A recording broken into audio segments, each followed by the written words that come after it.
ഒരു കാലത്ത് പഞ്ഞമാസം എന്ന രീതിയിൽ മാത്രം പരിഗണിച്ചിരുന്ന ഒരു മാസത്തിന് അറിവിൻ്റെയും അല്ലെങ്കിൽ കുറച്ച് ആധ്യാത്മികതയുമായുള്ള ഒരു വലിയ വശം ഒരുക്കി കൊടുത്ത ആ മൊമെൻറ്റിനെ കുറിച്ച് പി പരമേശ്വരൻ നടത്തിയ ഏറ്റവും പ്രധാനം എല്ലാ മലയാളികളുടെയും ജീവിതത്തെ കൃത്യമായി സ്വാധീനിച്ച ആ ഒരു ഇടപെടലിനെ കുറിച്ച് നമുക്കൊന്ന് വിശദമായി സംസാരിക്കാൻ തോന്നുന്നു. അതെ, തീർച്ചയായിട്ടും അത് ഇന്നത്തെ തലമുറ ഒരു 40-44 വർഷം മുമ്പ് നടന്ന ഒരു ചരിത്ര സംഭവമാണ്. അത് ഇന്നത്തെ ഒരു 50 വയസ്സിന് താഴെയുള്ള ആളുകൾക്ക് അതിൻ്റെ പശ്ചാത്തലം വേണ്ടവണ്ണം മനസ്സിലാവില്ല. ഇപ്പോൾ കേരളത്തെ സംബന്ധിച്ചിടത്തോളം നമ്മൾ ചിന്തിക്കുമ്പോൾ, നമ്മുടെ ഭാഷയെക്കുറിച്ച് ചിന്തിക്കുമ്പോൾ, നമ്മുടെ സംസ്കാരത്തെക്കുറിച്ച് ചിന്തിക്കുമ്പോൾ തുഞ്ചത്ത് ആചാര്യന് വളരെയേറെ പ്രാധാന്യമുണ്ട്.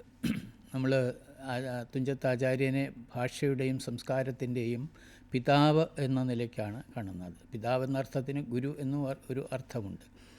അപ്പോൾ ഈ എഴുത്തച്ഛൻ്റെ മഹാഭാരതം, അതുപോലെ രാമായണം, കിളിപ്പാട്ട്, ഇത് കേരളീയ ജീവിതത്തെ വളരെയേറെ സ്വാധീനിച്ചിട്ടുള്ള കൃതികളാണ് എന്ന് നമുക്കറിയാം. കേരളത്തിൽ ഈ പറഞ്ഞ സാറ് പരാമർശിച്ചതുപോലെ കർക്കിടക മാസം ഈ പറയുന്ന മഴയും അതുപോലെ പഴയകാലത്ത് വളരെയേറെ ക്ഷാമവും അതുമായി അനുബന്ധമായി രോഗങ്ങളുമൊക്കെ വന്ന് ജനങ്ങളേറെ കഷ്ടപ്പെടുന്ന ഒരു കാലഘട്ടമായിരുന്നു. ഇന്ന് അത് പുതിയ തലമുറയ്ക്ക് അത് മനസ്സിലാവില്ല. അപ്പോൾ അങ്ങനെയുള്ളൊരു കാലഘട്ടത്തിൽ ജനങ്ങൾക്ക് ഒരു ആത്മവിശ്വാസം, ഈ കഷ്ടപ്പാടുകളെയൊക്കെ അതിജീവിച്ച് വീണ്ടും മുന്നോട്ട് പോകാൻ സാധിക്കും, ജീവിതം ഈ കഷ്ടപ്പാടിൻ്റെ മുഹൂർത്തത്തിൽ അവസാനിക്കുന്നില്ല എന്നുള്ള ശുഭാപ്തി വിശ്വാസത്തെ ജനങ്ങൾക്ക് പകരാൻ ഉപകരിക്കുന്ന ഒരു വിശിഷ്ട ഗ്രന്ഥമാണ് അധ്യാത്മരാമായണം, കിളിപ്പാട്ട് എന്നതുകൊണ്ട് നമ്മുടെ പൂർവികർ ഈ കർക്കിടക മാസത്തിൽ രാമായണ പാരായണം നമ്മുടെ വീടുകളിൽ നടക്കണം എന്നുള്ള ഒരു നിശ്ചയം ഏർപ്പെടുത്തുകയും അത് ജനങ്ങൾ ഏറ്റെടുക്കുകയും ചെയ്തിരുന്നു. പക്ഷേ കാലം മുന്നോട്ട് പോയ സമയത്ത് ഞാൻ നേരത്തെ പറഞ്ഞതുപോലെ നമ്മുടെ സംസ്കാരത്തെക്കുറിച്ചും നമ്മുടെ പാരമ്പര്യത്തെക്കുറിച്ചും ഒക്കെ അവഹേളനപരമായിട്ടുള്ള പൊതുമണ്ഡലത്തിൽ അവഹേളനപരമായിട്ടുള്ള പരാമർശങ്ങൾ നടക്കുന്ന കാലത്ത് സ്വാഭാവികമായും ആ തലമുറകളിൽപ്പെട്ടവർക്ക് ഇത്തരം കാര്യങ്ങളൊന്നും ആവശ്യമില്ല, നമുക്ക് ചില പുതിയ കാര്യങ്ങളിലേക്കാണ് പോകേണ്ടത് എന്നുള്ള താല്പര്യം കൊണ്ടോ എന്തായാലും ഈ കർക്കിടക മാസത്തിൽ രാമായണം വായിക്കുക എന്ന പതിവ് പതുക്കെ അങ്ങ് നിലച്ചുപോയി. അപ്പോൾ എന്നാണ് നിലച്ചതെന്ന് നമുക്ക് പ്രത്യേകമായി പറയാൻ സാധിക്കില്ല. അപ്പോൾ ഈ പശ്ചാത്തലത്തിലാണ് 1982 എറണാകുളത്ത് ഒരു വലിയ സമ്മേളനം നടക്കുകയുണ്ടായി. കേരളത്തിലെ ഹിന്ദു സമൂഹത്തിൻ്റെ ചരിത്രത്തിലെ ഏറ്റവും വലിയ ഒരു ഒത്തുകൂടലായിരുന്നു അത്. അതിനു മുമ്പ് സമാനമായ ഒരു സമ്മേളനം നടന്നിട്ടില്ല. വിശാല ഹിന്ദു സമ്മേളനം എന്നാണ് അതിന് പേര് നൽകിയിരുന്നത്. അതിൻ്റെ ഒരു പശ്ചാത്തലം എന്ന് പറയുന്നത് 1981 തമിഴ്നാട്ടിലെ മീനാക്ഷിപുരം എന്ന് പറയുന്ന ഒരു ഗ്രാമം ഒന്നിച്ച് മതം മാറി ഇസ്ലാമിലേക്ക് ചേർന്നു. അപ്പോൾ അത് കുട്ടികൾ ഉൾപ്പെടെ പ്രായപൂർത്തിയായ കുട്ടികൾ, ഒരു ഗ്രാമം മുഴുവൻ മതം മാറുക എന്ന് പറയുന്ന ഒരു അസാധാരണമായ സംഭവത്തിൽ രാഷ്ട്രം മുഴുവൻ ഒരു ഞെട്ടലോടെയാണ് അതിനെ ഉൾക്കൊണ്ടത്. അപ്പോൾ അതിനെ തുടർന്ന് ഒരു ജനജാഗരണം എന്ന നിലയ്ക്കാണ് ദേശവ്യാപകമായി തന്നെ 82-83 കാലങ്ങളിലായിട്ട് ഈ വിരാട ഹിന്ദു സമ്മേളനങ്ങൾ നടന്നു. അത് കേരളത്തിൽ നമ്മളതിന് വിശാല ഹിന്ദു സമ്മേളനം എന്ന ഒരു പേര് നൽകിയത്. അപ്പോൾ ഈ സമ്മേളനത്തെ സംബന്ധിച്ച് അനൗൺസ് ചെയ്തപ്പോൾ തന്നെ അതിശക്തമായ എതിർപ്പ് പ്രത്യേകിച്ചും ഇടതുപക്ഷ രാഷ്ട്രീയ പ്രസ്ഥാനങ്ങളിൽ നിന്നും അവരുടെ സാംസ്കാരിക സംഘടനകളിൽ നിന്നും ഉണ്ടായി. പക്ഷേ ഏകദേശം 5 ലക്ഷം പേര് ഒത്തുകൂടിയ ഒരു സമ്മേളനമായിരുന്നു. അത് വലിയ വിജയമായിരുന്നു.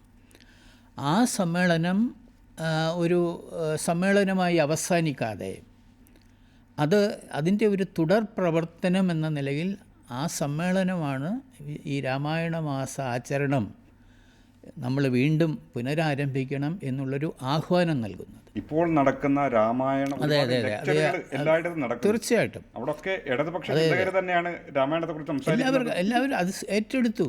മലയാളികൾ ഒന്നാകെ ഈ രാമായണത്തെ ഏറ്റെടുക്കുകയും ഈ 82-ന് ശേഷം ആദ്യത്തെ 2-3 വർഷം ഈ ഹിന്ദു സംഘടനാ പ്രവർത്തകരുടെ മുൻകൈയിലാണ് ഈ ഓരോ സ്ഥലത്തും ഈ പരിപാടികൾ സംഘടിപ്പിച്ചു കൊണ്ടിരുന്നത്. പക്ഷേ പതുക്കെ പതുക്കെ കേരളീയ സമൂഹം ഒന്നാകെ ഈ വിഷയത്തെ ഏറ്റെടുക്കുകയും ലക്ഷക്കണക്കിന് ഓരോ വർഷവും വർഷാനുവർഷം ഇങ്ങനെ ലക്ഷക്കണക്കിന് രാമായണങ്ങൾ അച്ചടിച്ച് വിതരണം ചെയ്യുകയും ജനങ്ങൾ വായിക്കുകയും വാങ്ങിക്കുകയും ഒക്കെ ചെയ്യുന്ന വലിയൊരു ബിസിനസ്സും അങ്ങനെയുള്ള സ്ഥാപനങ്ങളെ സംബന്ധിച്ചിടത്ത് വലിയൊരു ബിസിനസ്സായിട്ടും മാറിയിട്ടുണ്ട്.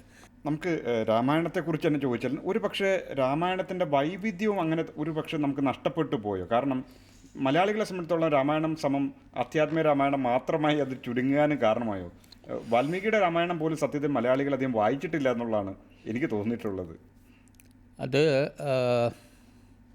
പല കാരണങ്ങളാണുള്ളത്. ഇപ്പോൾ എൻ്റെ തലമുറയുടെ കാലം വരുമ്പോൾ ഈ രാമായണം നമ്മുടെ പ്രത്യേകിച്ച് തിരുവിതാംകൂറിലെ അനുഭവം പറഞ്ഞാൽ രാമായണം തന്നെ വീടുകളിൽ ഇല്ലാത്തൊരു അവസ്ഥയുണ്ടായിട്ടുണ്ട്.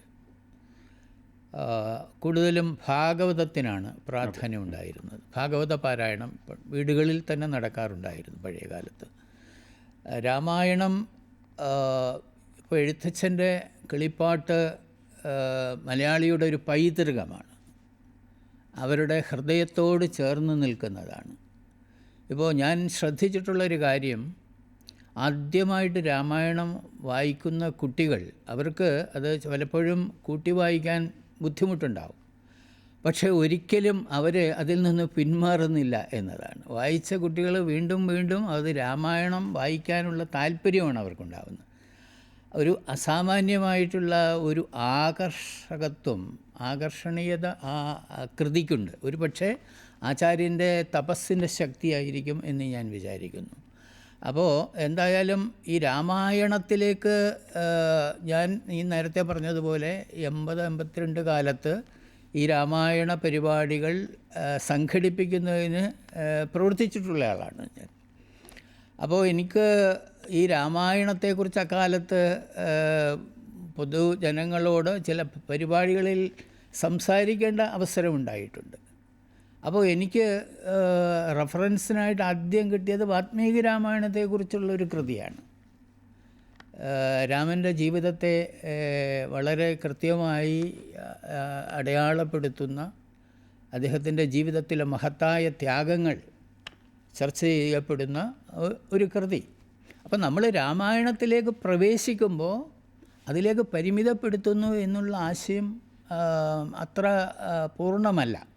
കാരണം എനിക്ക് രാമായണത്തിൽ താല്പര്യം ജനിച്ചാൽ അതാണല്ലോ പ്രധാനം. നമുക്ക് താല്പര്യം ജനിക്കുക എന്നുള്ളതാണ്. ഇപ്പോൾ രാമായണ മാസാഹ്വാനത്തിൻ്റെ ഒരു പങ്ക് എന്ന് പറയുന്നത് അവർ ഒരു പ്രേരണ നൽകിയെന്നതാണ്. സമൂഹ മനസ്സിൽ രാമായണം ഉണ്ട്, ആ ഒരു കാര്യം ശ്രേഷ്ഠമായ കാര്യമാണ് എന്നുള്ള ഒരു ചിന്ത അവരിലേക്ക് വരികയും അവരത് ഏറ്റെടുക്കുകയും ചെയ്തു. അപ്പോൾ അതിനൊരു പ്രേരണയാണ്. നമുക്ക് ഒരു കാര്യത്തെക്കുറിച്ചുള്ള അതിനെക്കുറിച്ചുള്ള മൂല്യബോധമാണ് വളരെ പ്രധാനം. നമുക്കൊരു കാര്യത്തെ ആ ബോധമുണ്ടെങ്കിൽ നമുക്ക് ആവശ്യമുണ്ടെങ്കിൽ നമ്മൾ അന്വേഷിച്ച് കണ്ടുപിടിക്കും. ആദ്യത്തെ ആ പ്രചോദനം തീർച്ചയായിട്ടും കഴിഞ്ഞു, തീർച്ചയായിട്ടും കഴിഞ്ഞു. ഇപ്പോൾ ഈ ഇപ്പം നമുക്കറിയാം സിദ്ധാനന്ദ സ്വാമിയുടെ രാമായണത്തിൻ്റെ വാൽമീകി രാമായണത്തിൻ്റെ പരിഭാഷ അതിൽ പിൽക്കാലത്താണ് വന്നത്, അതിനുശേഷമാണ് വന്നത്. പിന്നെ നമുക്കറിയാം ഇപ്പോൾ ഒരുപാട് എഴുത്തുകാരുടെ ഈ പറഞ്ഞ പരിഭാഷകൾ വാൽമീകി രാമായണത്തെക്കുറിച്ച് വന്നിട്ടുണ്ട്. ഈ അധ്യാത്മ രാമായണത്തിലേക്ക് ജനങ്ങൾ പ്രവേശിക്കുമ്പോൾ രാമായണത്തിൻ്റെ വിപുലമായ സാധ്യതയിലേക്ക് പോകാൻ തൽപരരായിട്ടുള്ള ആളുകൾ മുന്നോട്ട് വരും.